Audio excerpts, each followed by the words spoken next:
आजम की जब रिहाई हुई तो हर किसी की नजर आजम खां पर टिक गई कि वो कहां जाने वाले हैं, वो क्या करने वाले हैं, वो किससे मिलने वाले हैं।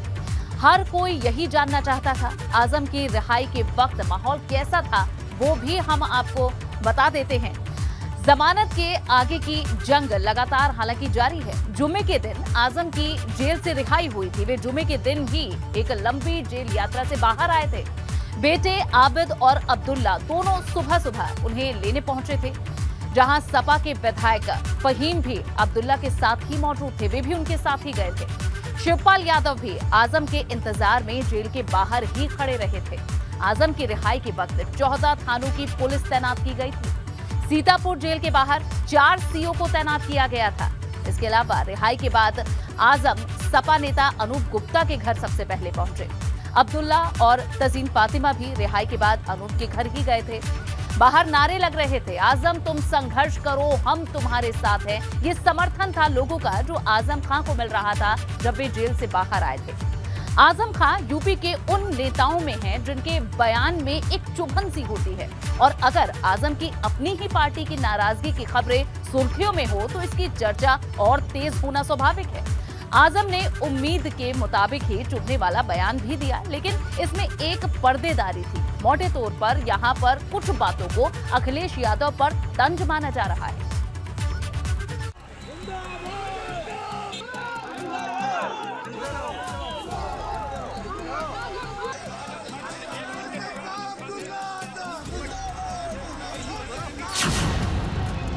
जगह रामपुर थी और आजम को देखने के बाद लोगों का जोश 7वें आसमान पर था। आजम धीरे धीरे फॉर्म में आ रहे थे। स्वागत और सत्कार के बाद शुरू हुई वो प्रेस कॉन्फ्रेंस जिसमें अनगिनत सवाल पूछे जाने थे, और सबसे बड़ा सवाल था अखिलेश के साथ आजम खान के रिश्तों को लेकर। उन्होंने उस सवाल का जवाब भी दिया कि आखिर अखिलेश के दूत से उन्होंने जेल में मुलाकात क्यों नहीं की थी। शिवपाल यादव से आपने मुलाकात की, लेकिन अखिलेश यादव के डेलीगेशन से मुलाकात नहीं की। मेरी तबीयत ठीक नहीं थी। शिवपाल यादव से आपने मुलाकात की, लेकिन अखिलेश यादव के डेलीगेशन से मुलाकात नहीं की। मेरी तबीयत ठीक नहीं थी। शिवपाल यादव से आपने मुलाकात की, लेकिन अखिलेश यादव के डेलीगेशन से मुलाकात नहीं की। मेरी तबीयत ठीक नहीं थी। जेल में आजम के लिए एक एक दिन बिताना कितना मुश्किल था, इसका जवाब उन्होंने प्रेस कॉन्फ्रेंस में दिया। ये वो आजम खान थे जिन्हें सियासत में कदम रखने के दौरान भी जेल जाना पड़ा, और सियासत के 40 बरस बाद भी जेल में 2 साल से ज्यादा का वक्त काटा।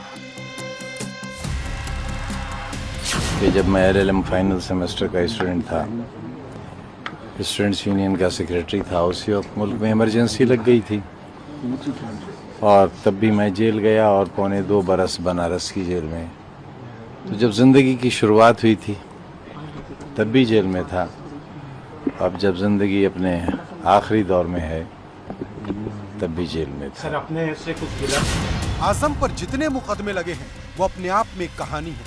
बैक टू बैक मुकदमे पर सुप्रीम कोर्ट भी हैरानी जता चुका है। आजम कहते हैं ये दर्द अपनों ने दिया। इस दरख्त की जड़ों में जहर डालने वाले लोग अपने हैं। बेशक। गम ये नहीं है कि इस दरख्त के दुश्मन कौन हैं। बेशक।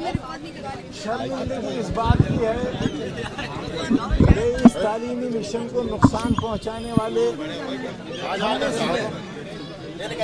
बहुत कम मुकदमात ऐसे हैं जी जो खामोश हो जाए या नफरत के एजेंडे वालों की तरफ से है, लेकिन ज्यादातर जुल्म तुम पर, हम पर और हमारे आने वाले हमारे ही अपने हाथों से हुआ। आजम अब जेल से बाहर है। उनका अंदाज बताता है कि वो आगे क्या करने वाले हैं। बस इंतजार है तो सही समय का। आजम ने वो वाकया भी बताया जब पुलिस ने उनसे एनकाउंटर की बात कही थी। हाँ, ये अलग बात कि जब दरोगा जी हमारा बयान लेने के लिए जेल में गए तो उन्होंने बहुत तारीफ करी कि आपने बड़ा अच्छा शहर बनाया है, यूनिवर्सिटी बड़ी अच्छी बनाई है। हमदर्दी जाहिर की और ये भी कहा कि आप जब रामपुर आए जमानत पर तो कोशिश करिएगा कि भूमिगत रहें। आप पर इतने मुकदमे हैं कि आपका इनकाउंटर भी हो सकता है। तो जब ये थ्रेटनिंग मुझे जेल में मिल सकती है, उसके बाद तो फिर कोई अपना कोई पराया रह ही नहीं जाता। करीब 27 महीने बाद एक पुराना नेता रामपुर की जमीन से गरज रहा था। जेल में रहने के बाद आजम खान एक बार फिर पुराने अंदाज में सामने आए, लेकिन भविष्य क्या होगा इस पर अभी भी सस्पेंस बरकरार है। Bureau report, ABP Ganga.